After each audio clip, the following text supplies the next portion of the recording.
Hey guys, welcome back to the channel. Today I'm breaking down one of the most painful father-son stories in music history, how Joe Jackson built Michael's career, and according to Michael himself, broke something inside him along the way. And tomorrow, we're staying in the Jackson family because there's a second story you won't want to miss. Let's get into it. He sold more records than almost anyone alive. He filled stadiums, broke chart records, and became a name every household on earth recognized.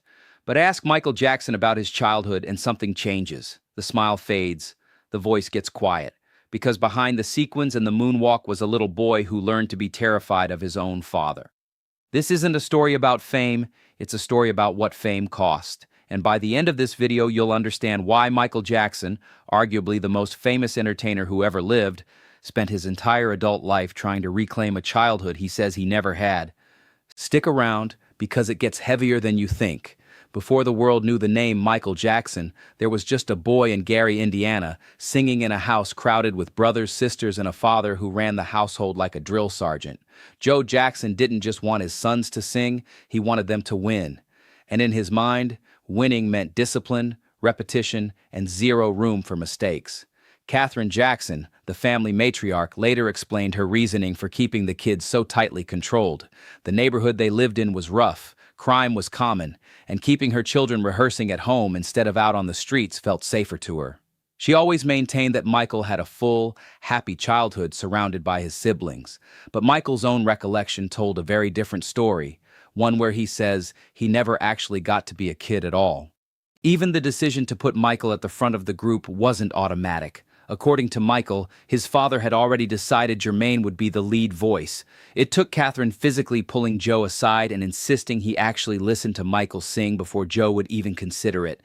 Only after hearing him did Joe reverse course and hand Michael the lead. It's a small detail, but it says everything about the environment Michael grew up in. Even inside his own family, in his own home, he had to fight to be seen for what he already was.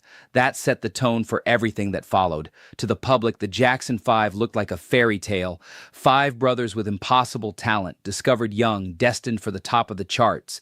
But Michael described what actually happened behind closed doors during rehearsals, and it wasn't magic, it was fear.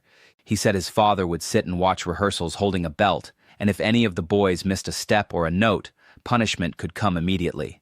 Michael became, in his words, the example the others were measured against, which meant even more pressure landed on him specifically. He described being nervous through entire rehearsals, watching his father's hands, waiting to see if today would be the day he got it wrong. When Michael eventually spoke about this publicly, he didn't frame it as tough love or old-school parenting.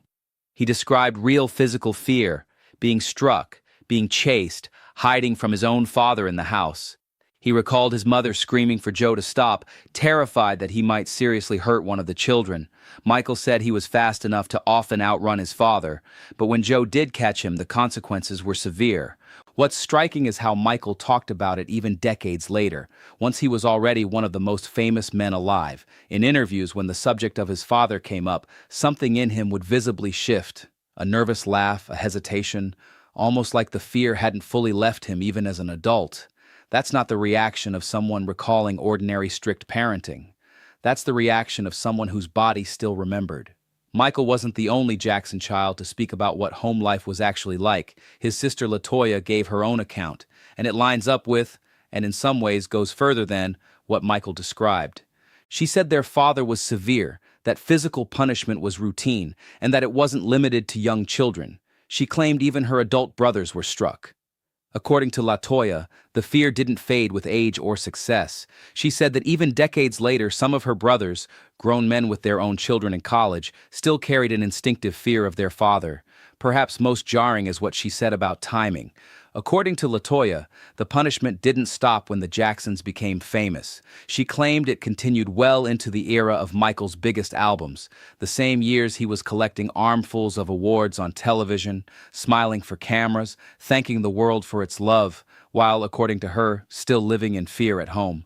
LaToya also said Michael was the one sibling who eventually tried to push back physically against their father, something she believed he didn't fully understand the consequences of at the time. He simply reacted to what was happening to him. And when her book detailing all of this came out, she said their parents' response was denial, which she framed as a familiar pattern in families dealing with unaddressed dysfunction. Not every Jackson sibling told the same story the same way. Tito Jackson, when asked directly about how strict their father was, didn't criticize Joe. He defended him, calling him one of the great men of his generation and framing the discipline as something born out of love and a desire to see his children succeed. In Tito's telling, tough parenting was simply the culture he grew up in, and he said he still respected the outcome. But even within that defense, something telling slipped through. When the conversation turned specifically to Michael, Tito acknowledged that Michael never really got to experience a normal childhood the way the rest of them arguably did. He connected Michael's well-known love of children and his desire to give kids around him a joyful, protected environment directly to what Michael didn't get to have himself. That's the paradox at the center of this story. The same brother who called Joe's parenting justified also confirmed, in his own way, that Michael lost something important growing up in that house, something he then spent the rest of his life trying to recreate for other children, whether through charity work, his fascination with amusement parks and animals, or his own home at Neverland. Perhaps the most uncomfortable part of this entire story is how Joe Jackson responded when directly confronted about it, not once, but repeatedly, across multiple interviews, including after Michael had already died. In one especially tense exchange with Larry King, Joe was asked point-blank whether he had any regrets about how he raised Michael. He firmly said no, insisting Michael was raised properly and that he never physically harmed him. When King reminded him that Michael himself had spoken publicly about being beaten, Joe brushed past it, claiming he wasn't aware Michael had said that, and repeated his denial. At another point, Joe offered a historical justification for physical discipline, tracing corporal punishment back generations and arguing that plenty of American parents did the same thing whether they admitted it or not. It was less an apology than a defense of the practice itself. For fans who had already heard Michael, in his own voice, describe fear, belts, and being chased through the house, watching Joe calmly deny all of it on national television felt like watching Michael's pain get erased in real time. Michael had opened up about deep, specific trauma. Joe's response was consistently the same. It never happened, and if it did, it was justified. If one moment captures the entire relationship, it's what happened years later in Las Vegas. Joe showed up unannounced, wanting to see his son. Michael, by then one of the most powerful entertainers on the planet, didn't rush out to greet him. Instead, according to someone close to Michael at the time, his first response was a single cold question. Did Joseph have an appointment? He didn't, and Michael's team relayed that he would need to schedule one like anyone else. Joe did not take it well. He reportedly grew angry and reminded the room that without him, none of them would have careers at all. That single exchange says more than any interview could. This wasn't a busy celebrity brushing off an inconvenient visitor. This was a grown man who had built real emotional distance from the person who once controlled every part of his life, down to when he could speak, eat, rehearse, and rest. Joe remembered the empire he built. Michael remembered what it cost him to survive inside it. Understanding this relationship changes the way you see the rest of Michael Jackson's life. The fixation on childhood, Neverland, the amusement rides, the surrounding himself with children, the almost obsessive generosity toward kids who were sick or struggling, wasn't random eccentricity.